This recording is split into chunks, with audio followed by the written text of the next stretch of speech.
قیامت سے پہلے ایک وقت آئے گا جبکہ دنیا میں کوئی صاحب ایمان نہیں بچے گا. اس سے پہلے ایک وقت آئے گا جبکہ پوری دنیا پر اللہ کے دین کا غلبہ ہوگا. اس سے پہلے کیا ہوگا؟ دجالی فتنہ، المسیح الدجال، الدجال الاکبر. اس کے ضمن میں کتاب الفتن پڑھیے.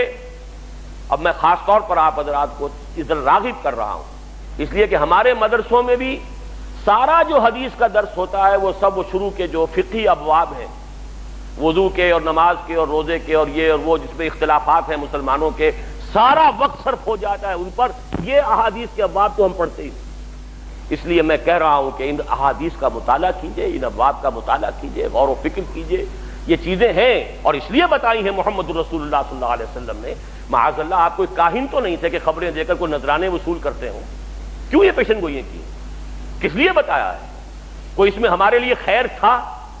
جیسے سنگھائے میل ہوتے ہیں، آپ اگر کسی راستے پر جا رہے ہیں اور آپ کو کچھ دیر کے بعد پھر نشان مل گیا کہ ہاں اب یہ فلاں میری منزل 20 میل رہ گئی ہے، تو ایک تو یہ بھی صحیح پتہ لگ جاتا ہے آپ کو کہ میں صحیح راستے پر ہوں.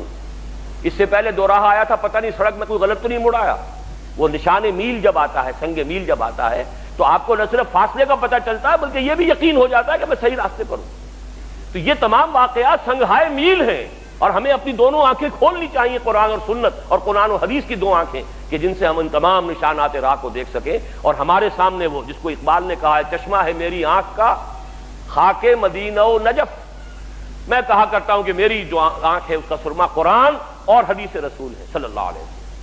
یہ دو آنکھیں ہیں جن سے ہمیں حالات کو دیکھنا ہے، جس سے سارا نظر آ رہا ہے کہ کیا ہو رہا ہے، کیوں ہو رہا ہے، کس طرح ہو رہا ہے، یہ اسرائیل کیسے بن گیا، یہ مسلمانوں پر کیا آفت کیوں آ گئی، کس لیے آ گئی، حالات کدھر جا رہے ہیں، زمانے کا رخ کیا ہے، آنے والے کیا حالات ہیں، what are the coming events which are casting their shadows before. ان تمام چیزوں میں بصیرت حاصل کرنی ہے تو آپ کو ان احادیث کا مطالعہ کرنا ہے.